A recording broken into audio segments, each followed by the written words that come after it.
So I've never had anybody ask me this question, but it's one I always have in the back of my mind. That is, when should I not invest? And it's one I kind of mull over and over and over. And I'm like, when should you not invest? Like, there's got to be, when should I sell my portfolio and get to cash?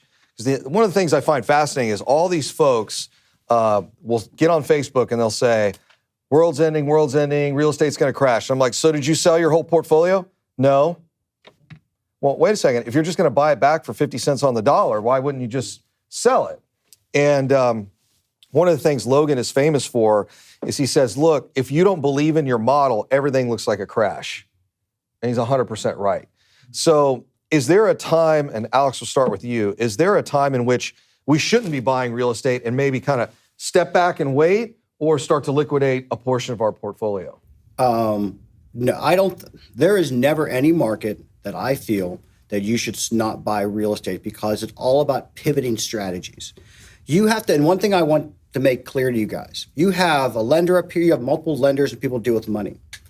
If we really thought that the market was going to collect, we're just going to give you lip service so you can use our money, we make money, right?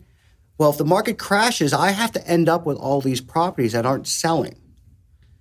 Why would I want to deploy? Right now, we've deployed $117 million this year of our own capital.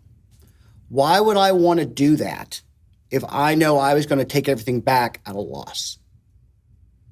I'm trying to stress to you that this is not a sales pitch. I have no interest in lending you guys money that I have to take back at a loss. Okay? So I'm trying to tell you, in my opinion, there is never a time you don't buy. It's how you buy. So if you are in, let's say, look at the people, before I did this, I was a doctor, I was a physician, and I got into real estate to open another practice. I never left.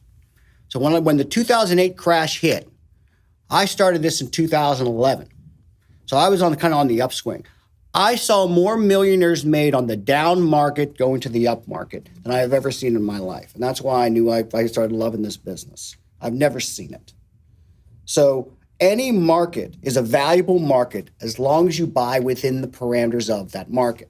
So I don't ever say that you stop buying in real estate. You tailor your business plan in which the market in which you're in. That's my answer. I agree with that 100%. I'll get a little more specific. If you want to be super active and monitoring daily and pivoting, which is as things happen, which is what we do daily here at Mr. Texas Real Estate, and we change strategies, and we did all during COVID, and we're doing it today, you can do that. Do you have, 30, 40, 60, 80 hours a week to put into real estate? If you don't, and you want to invest in real estate, single families, if you just wait, go up.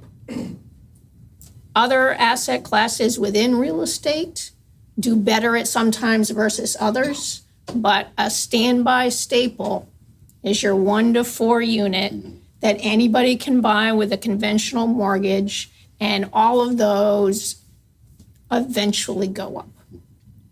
So it really depends how hard you want to go, how much time you want to put into it, how prepared you are to do the research, do the pivots when it comes.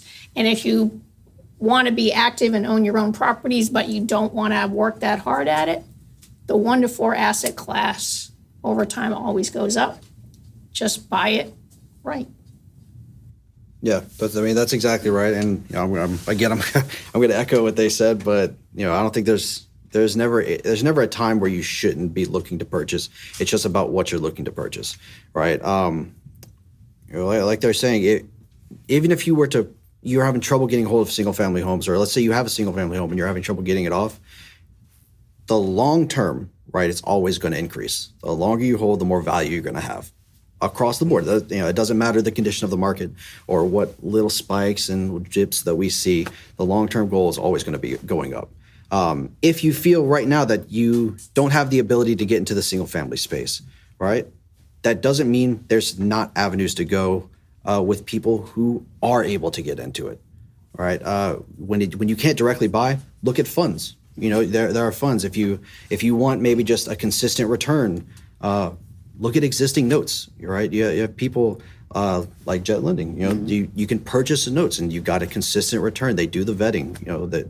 There are avenues to go. I just don't think there's ever a time not to get in. You just got to find which door is the right one to open. I was just going to comment that, some of the single families that you're seeing coming up a little bit more, because I get, my clients call and like, hey, I want to put an offer on this house, run the numbers. And, there are still some good opportunities, a little bit maybe more distressed houses, or, like, can this qualify for additional financing? I send it to my department. They're like, yes, this is still within conventional guidelines. So you're seeing a little bit more of that come back. So I feel like there's a little bit more deals out here now than there was, say, a couple months ago. So. It's interesting you bring that up. The common analogy is if you guys played sports, and basketball, football, it doesn't really matter. Pick your sport. But if someone just hesitates for like just a second and they take like a half step instead of a full step, and then you're able to get a little breakaway in there. I mean, you get a pass off, you get a shot off, whatever it is. And that's what I feel like the marketplace is like right now, because it's moving so fast that we've got and not to use this as a pejorative, but the non-professional investment class, which is pretty big, right? Guys that do this every day like us, I mean, there's not really a whole lot of us, but the non-professional investment class is like, ooh, rates have kind of gone up. I bought 6 houses this year. Maybe I should buy this one. I'm not sure. And by then, we've already zipped around and we got that deal. We should have never gotten that deal because they were real close to it. And that's something we've certainly noticed.